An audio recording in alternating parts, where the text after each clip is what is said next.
नमस्कार बच्चों, आशा करता हूं कि आप अच्छे होंगे। आज मैं Shubham Sharma JMD study classes में आपका स्वागत करता हूं। आज हम 10th क्लास की यूनिट थर्ड या पाठ तीसरा स्टार्ट करेंगे और उसका नाम है आनुवांशिकी या जेनेटिक्स। देखो बच्चों, आनुवांशिकी या जेनेटिक्स की बात करें तो यह एक विज्ञान की शाखा होती है जिसमें आनुवांशिकता और विभिन्नताओं का अध्ययन किया जाता है। भाई आनुवांशिकी क्या हो गई? विज्ञान की एक शाखा, क्या हो गई? शाखा जिसमें आनुवांशिकता जिसे बोलते हैं हेरेडिटी और विभिन्नताओं जिन्हें बोलते हैं वेरिएशंस। तो देखो, आनुवांशिकी की बात करें तो विज्ञान की वह शाखा जिसमें सजीवों में पाए जाने वाली आनुवांशिकता या विभिन्नताओं का अध्ययन किया जाता है, आनुवांशिकी कहलाती है। आनुवांशिकता या हेरेडिटी शब्द सर्वप्रथम स्पेंसर ने 1863 में दिया, जबकि जो जेनेटिक्स शब्द है वह बेटसन ने 1905 में दिया। और विभिन्नताओं की आनुवांशिकता की बात करें तो पैतृक यानी माता पिता के लक्षणों का अपनी संतान या अपने बच्चों में जाना आनुवांशिकता कहलाती है, जबकि विभिन्नताओं का मतलब होता है कि माता पिता के लक्षणों का बच्चों में कुछ भिन्न लक्षण आना, वो क्या कहलाती है? विभिन्नता कहलाती है। अब बात करते हैं आनुवांशिक लक्षण की। तो देखो, वे लक्षण जो एक पीढ़ी से दूसरी पीढ़ी में, या बोले वे लक्षण जो माता पिता से अपनी संतान में जाते हैं, वो कहलाते हैं आनुवांशिक लक्षण। जो बच्चों में जो विभिन्नताएं आती हैं वह लैंगिक जनन के दौरान जीन विनिमय के कारण आती हैं। जो विभिन्नताएं आती हैं वो लैंगिक जनन के दौरान जीन विनिमय के कारण आती हैं। अब इसके बाद बात करते हैं हम आनुवांशिकी के जनक के बारे में, या फिर बात करें मेंडलवाद के बारे में। देखो, मेंडलवाद में एक वैज्ञानिक थे ग्रेगर जॉन मेंडल, जिन्हें हम आनुवांशिकी के जनक भी कह सकते हैं। देखो, जो ग्रेगर जॉन मेंडल थे उन्होंने सर्वप्रथम पादपों की वंशागति के बारे में बताया, इसीलिए इन्हें आनुवांशिकी के जनक कहा जाता है। ग्रेगर जॉन मेंडल का जन्म 22 जुलाई 1822 को ऑस्ट्रिया के हेंजनडोर्फ प्रांत के सिलिसियन गांव में हुआ। जो ग्रेगर जॉन मेंडल है उनका जन्म 22 जुलाई 1822 को ऑस्ट्रिया के हेंजनडोर्फ प्रांत के सिलिसियन ग्राम में हुआ। इन्होंने 1842 में दर्शन शास्त्र की उपाधि लेकर 1843 में ऑस्ट्रिया के ब्रून शहर में चर्च के पादरी बने। इन्होंने जो अपना प्रयोग किया था वह किया था उद्यान मटर पर। इन्होंने अपना जो प्रयोग किया था वो उद्यान मटर पर किया था, जिसका वानस्पतिक नाम होता है पाइसम सैटाइवम। ये बहुत ही मोस्ट इंपोर्टेंट क्वेश्चन है, क्योंकि कई बार एक नंबर का पूछ लेता है कि उद्यान मटर का वानस्पतिक नाम क्या होता है, तो इसका नाम होता है पाइसम सैटाइवम। ग्रेगर जॉन मेंडल ने 7 वर्षों तक अपना प्रयोग किया। इन्होंने प्रयोग 1856 में स्टार्ट किए थे और 1863 तक किया। ग्रेगर जॉन मेंडल ने अपने प्रयोगों के आधार पर जो निष्कर्ष निकले थे उन्हें ब्रून सोसाइटी ऑफ नेचुरल हिस्ट्री में लिखा। इन्होंने जो अपने प्रयोग किए थे उनके जो निष्कर्ष थे उन्होंने किसमें लिखा? ब्रून सोसाइटी ऑफ नेचुरल हिस्ट्री में लिखा। मेंडल ने अपने प्रयोगों के निष्कर्षों के आधार पर आनुवंशिकी के या वंशागति के कुछ नियम बताए थे जिन्हें मेंडलवाद के नाम से जाना जाता है। आपसे पूछ ले भाई मेंडलवाद किसे कहेंगे, तो हम कहेंगे कि मेंडल ने अपने प्रयोगों के निष्कर्षों के आधार पर जो वंशागति के नियम दिए थे या फिर जो नियम बताए थे उन्हें किसके नाम से जानते हैं हम? मेंडलवाद के नाम से। अब इसके बाद बात करते हैं हम कि भाई मेंडल की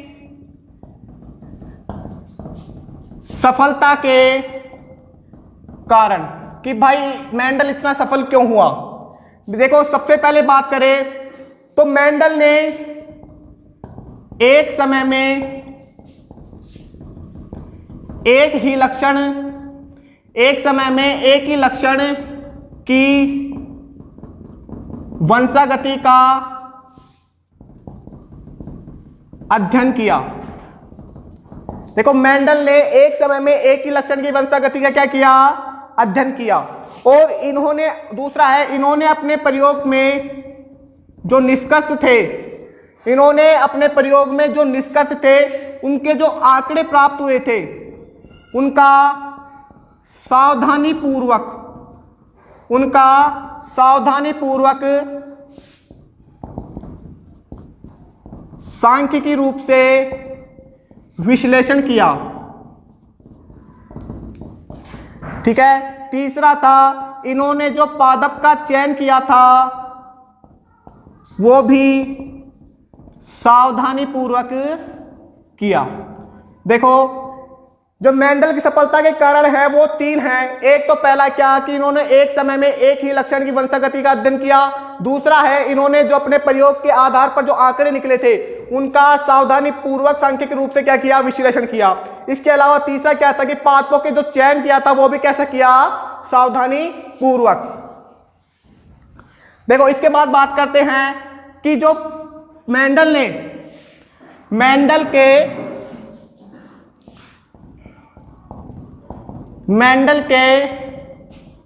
पादप चयन के कारण, पर इन्होंने जो मटर का पादप है जो वो ही क्यों चुना?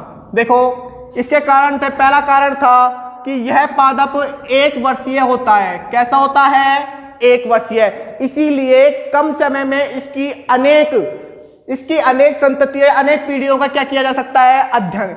1 वर्षीय पादप होता है। ठीक है। दूसरा, यह द्विलिंगी होता है। कैसा होता है? द्विलिंगी, क्योंकि इसमें स्वपरागण के द्विलिंगी होता है जिसके कारण इसमें स्वपरागण के द्वारा शुद्ध वंशक्रम प्राप्त किया जा सकता है। देखो द्विलिंगी पादप होने के कारण स्वपरागण के द्वारा शुद्ध वंशक्रम प्राप्त किया जा सकता है। तीसरा देखो इसमें विपुंसन के द्वारा कृत्रिम परपरागण आसानी से किया जा सकता है।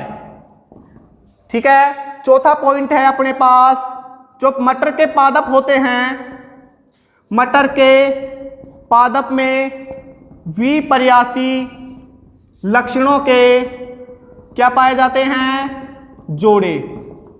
देखो यहां मेंडल के पादप चयन के 4 कारण थे। पहला क्या था? 1 वर्षीय पादप होने के कारण कम समय में इसके आसानी से अनेक पीढ़ियों का अध्ययन किया जा सकता है। इसके अलावा यह द्विलिंगी पादप होने के कारण इसमें स्वपरागण के द्वारा शुद्ध वंशक्रम प्राप्त किया जा सकता है।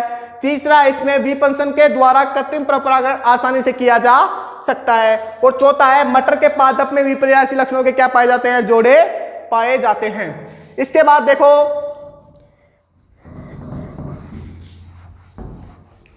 अगला है भाई मेंडल के नियमों की